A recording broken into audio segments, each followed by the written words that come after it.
जय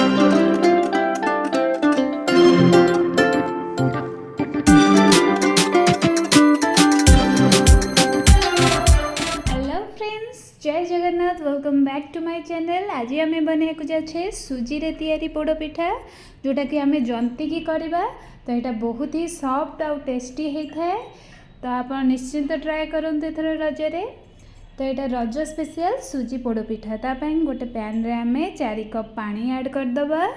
आपन पूरा भाग माप नहीं ही करेंगे तो आपणकर सुजी जंतीबाटा जमा खराब हेनी। तो पानी ऐड कर सारा टे गरम होगा दबा। तो गरम हो सारा टे लुण पकेबा स्वाद अनुसार। तापर टे गुआ घी पकेबा। से छेचा होता अदा कि आप कोरिकी अदा पकाउे तो ऐड करदे। तापर तेजपत्र को ऐड करवा। तापर गुड़ को ऐड करवा। गुड़ मुझे गोटे कप नहीं आप स्वाद अनुसार ने। तापर एथरे नड़िया खंड गुड़ाक ऐड करवा। तापर काजू किशमिश एठी ऐड करनवा। काजू किशमिश भाजवा किसी भी दरकार नहीं सेटा भल से कुक हो। तो तापर नड़िया कोरा ऐड करनवा। नड़िया कोरा ऐड कर सारा परे एबे सेतरे टिक्के पान मधुरी ऐड करवा। गोलमरीच गुंड ऐड करवा। गुजराती गुंड ऐड करवा। आ ताकू भल भाव रे एबे गोळेई नवा। गैस रो फ्लेम टिकू एबे मीडियम फ्लेम रे ही रखिके आमे कुक करवा। तापर एबे सेतरे आमे छेना मुठी क्षीर छेना नहीं आपन चाहे दही छेना नहीं पारे। तो क्षीर छेना को ऐड करके ताकू एबे भल भाव रे गोळेई नवा। गोळेकी ताकू टिके फुटीबा पई छाडी नवा। सेटा जेतले फुटीबो तापर ही आमे दादरे आमे सुजी ऐड करि परिबा। देखंतु फुटी आसलानी। एबे सेतरे मु 2 कप सुजी ऐड करची।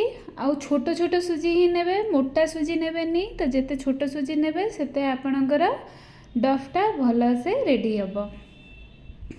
देखो धीरे धीरे पकेबा आमे सुजी को धीरे धीरे पकेकी आमे एपटे गोलौ भी थिबा। लगातार न गोलेले से लम्स रही लम्स रही से पोड़पिठाटा भल हेनी। तो से आमे एपटे धीरे धीरे ऐड करवा। धीरे धीरे ऐड कर सारा ता सांगे मध्य आमे गोलौथिबा। आ गैस रो फ्लेम टी एबे मीडियम रे ही थिबो। तो आमे जते सुजी ऐड कर सारिबा पूरा देखंतु ऐड कर सारलेनी पूरा। तापर एबे गैस रो फ्लेम को आमे पूरा लो करनबा। आ ताकू भल भाव रे 5 ରୁ 7 मिनिट आमे कुक करवा। तो कुक करिया भितर आमे सब बेले एमती गोलौथुबा ताकू छाड़ी दबानी। तो छाड़ी देले सीटा तळे लागी जिवो। तो लागिबा को आमे प्रिवेंट करबा को लागी न जाऊ जेमती। तो एबे सेमती आमे धीरे धीरे गोलौथुबा।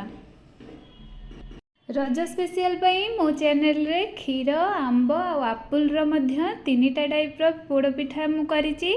तो सेटा निश्चिंत आपण देखिबे जाई कि मो चैनल रे। तो सेटा बहुत ही भल होइथिला। एबे देखंतु हेई आसलानी हमर जंतीबा आमे जे पर्यंत पूरा सेटा डफटा न हेची कंप्लीटली। तो से पर्यंत आमे जंतीबा।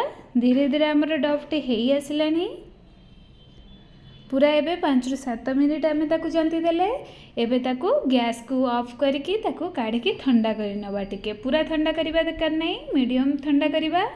सेतिक भितरे आमे एठी गोटे मोटा कड़ाई नहीं जिबा। कड़ाई रे टिके घी मु एठी नहीं आपन चाहिले बेसी घी ऐड करि परिबे। तो ताकू एबे भल भाव रे हाथ द्वारा ग्रीस करि नवा। एबे गैस रो फ्लेम ऑन करबा किछि भी दरकार नहीं। तो आगो ग्रीस करि नेबे। तापर सबू सजाड़ी सारा पर जाकि गैस रो फ्लेम आमे ऑन करवा। तो देखो भल से ग्रीस करने ग्रीस करने द्वारा तले लगे ना। तो एबे एठी शाल पत्र देदेबा। आपण पाखे जदि नाही ताहले आपण कदली पत्र यूज करें ना आपणकर बटर पेपर मध्य यूज करें। एबे आ उपरे आमे टिके घी लगेदेबा।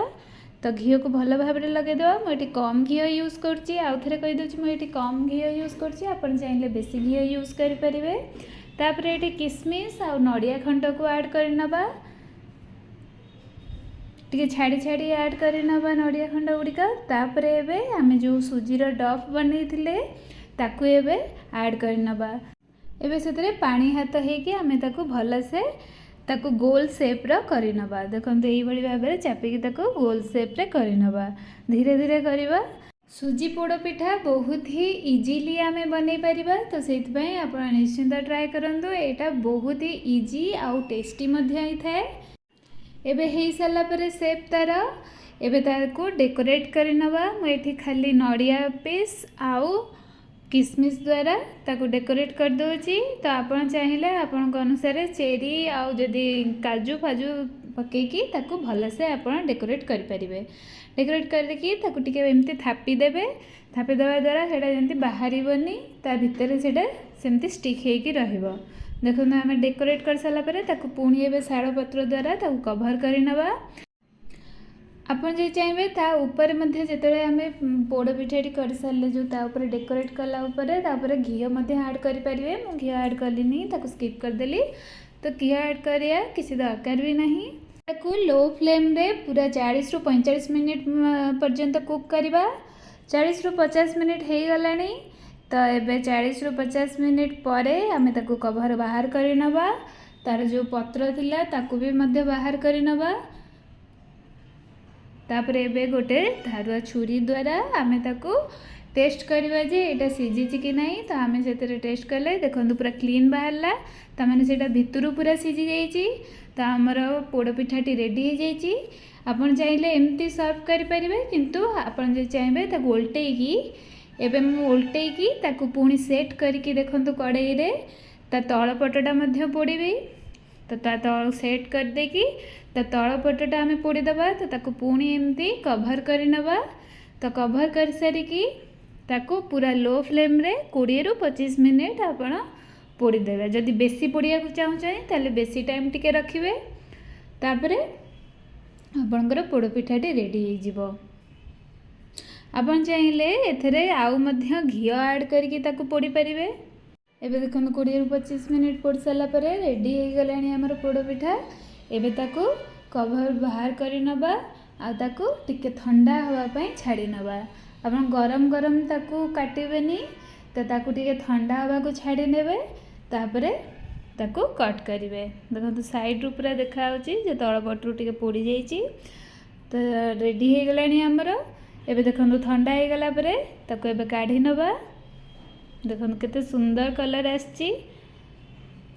एबे ताको बहुत ही आस्ते पूरा धीरे ताको काढ़िबे। देखो तळ पटटा मध्य भलरे पोड़ी जाईची टिके टिके। तो गोल्डन ब्राउन कलर होईची। सब बेले सुजी पोड़ पिठा को भल से धीरे किनी करेंगे कारण से भांगी जाई पारे कारण से बहुत सॉफ्ट होता है। देखो केते सुंदर पूरा देखा बहुत ही टेस्टी देखा आ बहुत सॉफ्ट होता। सुजी पोड़ पिठा जदि आप भल ठीक भाग मापरे करेंगे ताले बहुत ही सॉफ्ट हम। एबे ताको आमे कट कर नबा आ ताको सर्व करबा। तो आपण रज स्पेशल रे एथरक को पोड़ पिठा कले तो मते कमेंट बॉक्स रे निश्चिंत जणातु। आउ जदि आपण किछि डिफरेंट रेसिपी देखिया को चाहुचंदी ताहले सेटा मते निश्चिंत जणातु कमेंट बॉक्स रे। मु से रेसिपी ट्राई करबी आ आपण को शो करबी जे केमती करबार अछि। आज पई एतिकी पुणी देखा हबो नेक्स्ट वीडियो रे। जदि मो वीडियोटी भल लागि थाए तबे लाइक शेयर एंड सब्सक्राइब निश्चिंत करिवे।